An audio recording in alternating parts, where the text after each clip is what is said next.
প্ৰায় 20 মাহৰ অন্তত আজি বিদ্যালয়সমূহ পুনৰ খুলি দিয়া হৈছে কোভিড পৰিস্থিতিৰ বাবে যেহেতু তেওঁলোকৰ অনলাইন পাঠ্যক্ৰম চলি আছিল কিন্তু আজিৰ পৰা যি শ্ৰেণীকোঠাৰ পাঠদান প্ৰথম শ্ৰেণীৰ পৰা পঞ্চম শ্ৰেণীলৈকে যেহেতু মই যিখন বিদ্যালয়ত আছো তাত আছে যি শ্ৰেণীকোঠী নিম্ন বুনিয়াদী প্ৰাথমিক বিদ্যালয় আৰু তাত ইতিমধ্যে ছাত্ৰ ছাত্ৰী অহা আৰম্ভ কৰিছে আৰু তেওঁলোকে যিসমূহ কোভিড বিধি আছে ৰাণা ইতিমধ্যে যেতিয়া চৰকাৰে সিদ্ধান্ত লৈছিল বা শিক্ষা বিভাগে সিদ্ধান্ত লৈছিল যে শ্ৰেণীসমূহ পুনৰ খুলি দিয়া হ'ব তাৰ পাছতে তেওঁলোকে এখন এছঅপি প্ৰস্তুত কৰিছিল আৰু এছঅপিত উল্লেখিত প্ৰতিটো বিধি তেওঁলোকে মানি চলিবলৈ চেষ্টা কৰিছে আৰু এনে কথা নহয় যে শ্ৰেণীকোঠা পাঠদান আৰম্ভ হোৱা মানে যে অনলাইন পাঠদান বন্ধ হ'ব তেনে নহয় তেওঁলোকে অনলাইন পাঠদানো সমান্তৰালভাৱে চলাই যাব লাগিব আৰু যিসকল আচলতে ইচ্ছুক ছাত্ৰ ছাত্ৰী আছে বা অভিভাৱক আছে তেওঁলোকেহে আচলতে শ্ৰেণীকোঠাৰ পাঠদানৰ বাবে তেওঁলোকৰ ছাত্ৰ ছাত্ৰীসকলক পঠাব পাৰিব আৰু এয়া দৃশ্য দেখিছে যে প্ৰায় 20 মাহৰ অন্তত তেওঁলোকে পুনৰ স্কুললৈ ঘূৰি আহিছে সেই স্কুলীয়া জীৱন ঘূৰাই পাইছে আচলতে প্ৰতিখন ৰাজ্যৰ প্ৰতিখন বিদ্যালয় প্ৰাথমিক বিদ্যালয় হওক বা সেয়া উচ্চতৰ মাধ্যমিক বিদ্যালয় হওক এতিয়া প্ৰাণ পাই উঠিছে ছাত্ৰ ছাত্ৰীৰ উপস্থিতিত কাৰণ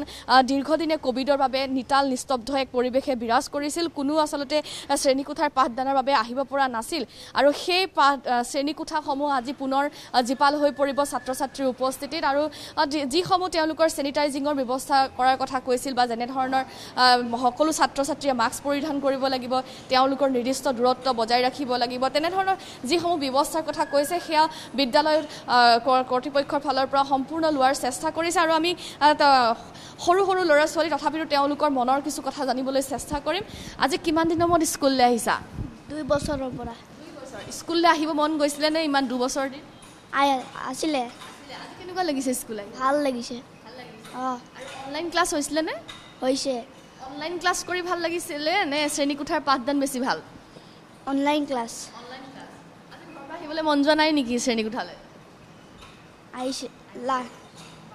আৰু নিশ্চয়কৈ প্ৰায় 2 বছৰ ছাত্ৰজনে উল্লেখ কৰিছে যে প্ৰায় 2 বছৰৰ পাছত তেওঁলোকে বিদ্যালয়লৈ ঘূৰি আহিছে আৰু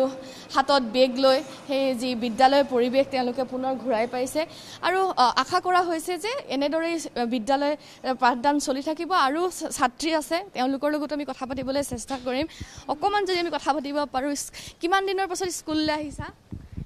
1 বছৰৰ পিছত আহিলোঁ 1 বছৰ পিছত স্কুললৈ আহি যে কেনেকুৱা লাগিছে ভাল লাগিছে অনলাইন ক্লাছ হৈ আছিল নে তোমালোকৰ গণিতৰ হৈ আছিল অনলাইন হৈ আছিলে আজি স্কুললৈ ঘৰৰ পৰা আহিবলৈ মন গৈছে নে বাৰু ইমান দিনৰ পাছত হয় নিশ্চয়কৈ আৰু ইয়াতে শিক্ষয়িত্ৰীসকলো আছে আমি তেওঁলোকৰ লগতো কথা পাতিবলৈ চেষ্টা কৰিম যেহেতু প্ৰায় 2 বছৰেই হ'ল স্কুল বন্ধ আছে আজি স্কুলসমূহ খুলি দিয়া হৈছে আপোনালোকে কেনেধৰণে আজি পাঠ্যক্ৰম আৰম্ভ কৰিব আৰু যিসমূহ কোভিড বিধি আছে সকলো মানি চলা হৈছেনে মানি চলা আমি ছাত্ৰ ছাত্ৰীক কৈছোঁ যে স্কুল আহিবা আৰু চবেই সকলোৱে মানে যাতে ডিষ্টেঞ্চ মেইনটেইন কৰি চলা মুখত মাস্কটো লোৱা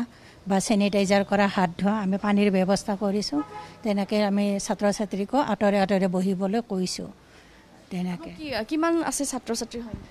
আমাৰ ছাত্ৰ ছাত্ৰী এনে আগতেতো 350ৰ ওপৰ আছে কিন্তু কোভিডৰ কাৰণে বহুত ছাত্ৰ ছাত্ৰী গাঁৱলৈ গুচি গ'ল এতিয়া কিমানখিনি ঘূৰি আহে আমি স্কুল খুলিলেহে গম পাম অনলাইন পাঠ্যক্ৰম চলি আছে এতিয়া যেহেতু উল্লেখ কৰিছে যে এছঅপিত আপোনালোকে অফলাইন ক্লাছ আৰম্ভ হ'লেও অনলাইন ক্লাছো চলাই থাকিব লাগিব আমি ভাবিছোঁ অফলাইনো হ'ব অনলাইনো হ'ব আমি সেই দুটা পৰ্যায় আমি বন্ধ নকৰিম ছাত্ৰ ছাত্ৰীক আমি দিয়ে থাকিম তেনেকৈ কৈছে তেওঁলোকে যিসমূহ কোভিড বিধি আছে সেই কোভিড বিধি ৰাণা মানি চলিবলৈ চেষ্টা কৰিছে আৰু যিহেতু এতিয়ালৈকে যিসকল ছাত্ৰ ছাত্ৰী আছে সকলোৰে আচলতে ভেকচিনেশ্যন হোৱা নাই তেওঁলোকৰ ভেকচিন প্ৰদান কৰা হোৱা নাই সেইবাবে যিসমূহ কোভিড বিধি আছে বা তেওঁলোকৰ নিৰ্দিষ্ট দূৰত্ব হওক বা চেনিটাইজিঙৰ ব্যৱস্থাই হওক সকলোখিনি ব্যৱস্থা কৰিছে যাতে সুৰক্ষিত থাকক আৰু তেওঁলোকৰ পাঠদানৰ প্ৰক্ৰিয়াও যাতে চলি থাকক কাৰণ তেওঁলোকৰ 2 বছৰ দিনে যি পাঠ্যক্ৰম আচলতে অফলাইন পাঠ্যক্ৰম বন্ধ আছিল